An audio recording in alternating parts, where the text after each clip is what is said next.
সাদ্দাত আল্লাহর জান্নাতে যাবে না, চ্যালেঞ্জ দিয়ে নিজে একটা জান্নাত বানাইলো। সমাজের সুন্দরী রূপসী মেয়েদের নিয়ে জান্নাতের হুল বানাইয়া এবার বাহনে চড়ে জান্নাত দেখার জন্য যায়। পেছনে পেছনে একটা বুড়া মানুষ হাঁটতেছে। সাদ্দাতের ডাক দিয়া কয়, ও রাষ্ট্রপতি, ও মহানায়ক, আমি বুড়া মানুষের একটা কথা শুনে যাও। সাদ্দাত পেছনে তাকায় দেখে বুড়া মানুষ, বলে কথা শোনার টাইম নাই। হঠাৎ করে সাদ্দাত সামনে দ্রুত বেগে চলছে। সাদ্দাত বাহনে করে যত আগায় যায়, বুড়া মানুষটা পায়ে হেঁটে তার থেকে আরো বেশি আগায় যায়। সাদ্দাত জান্নাতের সামনে গিয়া যখন এক পা বাহনে আর এক পা জান্নাতের গেইটে, বুড়াটা সামনে গিয়া দাঁড়ায় কয়, আর পাওটা নামাবি না, আমার পরিচয়টা নাও, আমি আল্লাহর ফেরেশতা আজরাইল। পৃথিবীর এমন কোন কিতাবের মধ্যে সাদ্দাত নামে কোন ব্যক্তি এই পৃথিবীতে এসেছে তার কোনো সনদ নাই। এটা একটা গল্প। এটা কি? এটা কাল্পনিক একটা গল্প। সাদ্দাত পৃথিবীতে এসেছে, জান্নাতে ঢুকতে চেয়েছে, জাহান্নামে জান্নাত বানিয়েছে, জাহান্নাম বানিয়েছে। জান্নাতে ঢুকবে, তার মালাকুল মউত ফেরেশতা তার জান কবজ করে নিলেন। সাদ্দাত নামে কোনো ব্যক্তি পৃথিবীতে আসে নাই। তা আপনার বক্তাদের আলোচনা করে সাদ্দাত পৃথিবীতে এসেছে, জান্নাত বানিয়েছে, জাহান্নাম বানিয়েছে, জান্নাতের মধ্যে ঢুকবে, সে ঢুকতে পারে নাই। গল্পটা খুব চমৎকার। আপনি সাদ্দাতের মা, সেই সাদ্দাত যখন গর্বে, তখন ফকির এসেছে ভিক্ষা নেওয়ার জন্য। তো সাদ্দাতের মা ভিক্ষা দেয় নাই। তো ফকির বদদুয়া করে গেছে যে আল্লাহ তোকে আমার মতন করুক। কিন্তু ঘটনাচক্রে সাদ্দাতের মা এবং বাবার সাথে ঝগড়া লেগে তালাক হয়ে গিয়েছে।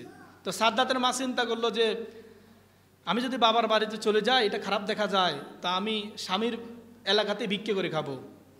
তো সাদ্দাত ফেটে আছে, নদীর মাঝে গেলেন পানির জন্য।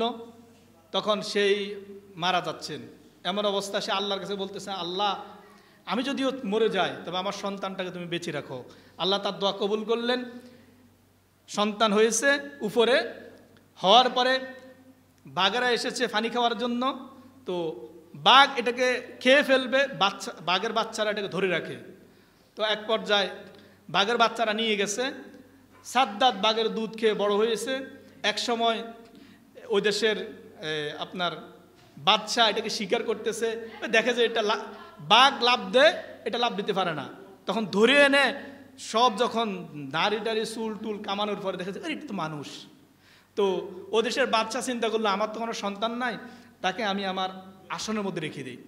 তো সে যখন দুধ খেয়ে, বাঘের দুধ খেয়ে বড় হয়েছে, তার শক্তি, তার অনেক কিছু আছে, তখন সে আল্লাহর সাথে বিদ্রোহ করলো।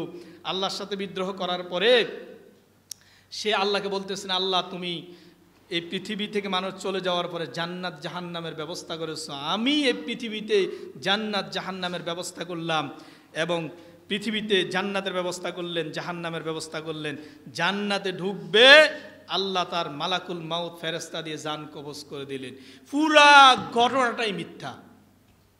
পুরা ঘটনাটা কি? আমি চ্যালেঞ্জ করলাম, পৃথিবীর এমন কিতাবের মধ্যে আপনি দেখাতে পারবেন না। বুখারী, মুসলিম, তিরমিজি, নাসাই, ইবনে মাজাহ, সিয়াসিত্তা, কুতুবে সিত্তা যাকে বলা হয়, এরকম একটা হাদিসের গ্রন্থের মধ্যে এইরকম কোনো গল্প নাই, এই কথা নাই। সিরাতের কিতাব, কোনো ইমামের কিতাবের মধ্যে এই কাহিনী নাই। এটা মানুষের বানানো, কাল্পনিক, এটা মানুষ মিথ্যা বানোয়াট, এটা মানুষের সামনে প্রচার করে। আমি বলে দিলাম, পৃথিবীর এমন কোন হাদিসের কিতাবের মধ্যে আপনি এটা খুঁজে পাবেন না, এটা মানুষের বানানো। যদি কোনোদিন পান তাহলে আমাকে বলবেন যে আমরা পেয়েছি, আমাকে জানাবেন, অন্ততপক্ষে আমাকে জানাবেন।